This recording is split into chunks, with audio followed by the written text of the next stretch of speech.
Baiklah, perkenalkan saya atas nama Harsanton, Stambo Kus 83 2018 0013, Kelas C5. itu Ekonomi Makro, jurusan Agribisnis, Fakultas Pertanian, Universitas Muslim Indonesia. Di video ini saya akan membahas 3 poin tugas ekonomi makro. Yang pertama, kinerja sektor ekonomi pada tahun 2020, pandemi COVID-19.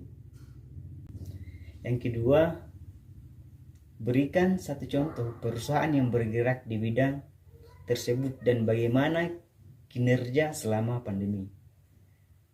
Dan ketiga, langkah apa yang dilakukan melewati masa pandemi COVID-19 agar tetap berkelanjutan. Baiklah, untuk mempersingkat waktu, saya langsung saja untuk memaparkan materinya. Yang pertama, kinerja sektor ekonomi pada tahun 2020 pandemi COVID-19.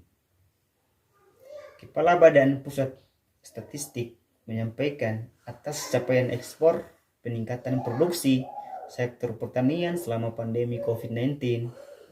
Secara rinci, subsektor tanaman pangan tumbuh sekitar 10,14%. Dipicu oleh peningkatan luas panen produksi padi, jagung, dan umbi kayu serta cuaca yang mendukung. Direktur Pengolahan dan Pemasaran Hasil Perkebunan, Insinyur Dedi Junaidi MSc menyatakan, dengan kondisi perekonomian Indonesia yang defisif 5,32%, subsektor perkebunan tumbuh positif dan menjadi jaminan pemulihan ekonomi nasional dari sektor pertanian.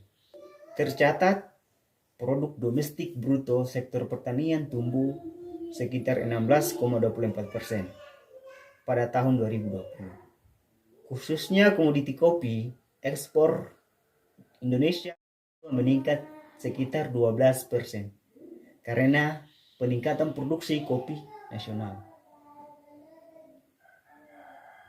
Perikanan tumbuh sekitar 16% dipicu oleh peningkatan produksi, serta jasa pertanian dan perburuan yang tercatat tumbuh sekitar 3,14%.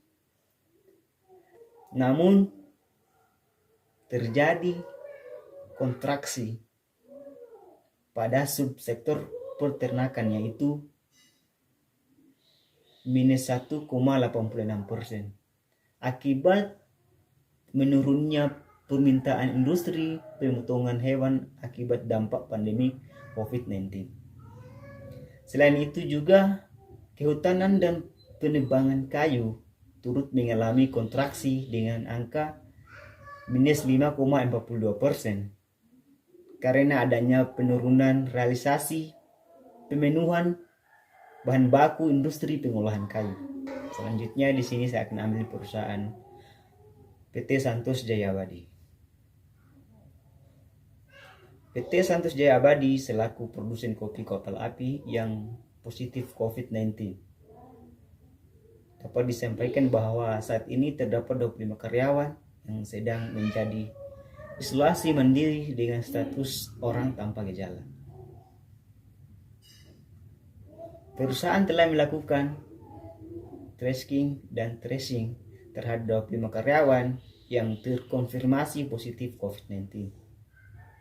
Dan seluruh karyawan yang kontak erat dengan karyawan tersebut, PT Santos Jaya Abadi melakukan testing menggunakan rapid test dan dilakukan PCR test terhadap hasil rapid test yang reaktif. Seluruh area kerja karyawan tersebut juga telah disterilisasi secara berkali-kali. PT Santos Jaya Abadi mereka menyadari bahwa produk-produk kopi kapal api merupakan bagian penting dari keseharian konsumen. Karena ini, kami pastikan bahwa seluruh produk kapal api diproduksi melalui proses produksi yang memenuhi semua standar kualitas dan keamanan pangan. Terhadap karyawan, kami juga menerapkan standar kesehatan dan keselamatan kerja. selama pandemi COVID-19, sektor pertanian terbukti paling tangguh dibandingkan sektor-sektor lain saat ini. Sektor pertanian tidak boleh berhenti karena sebagai penyedia pangan bagi masyarakat suatu wilayah. Meskipun hasilnya tidak menggiurkan seperti sektor lain, sektor pertanian ternyata sektor yang bisa bertahan dalam keadaan apapun.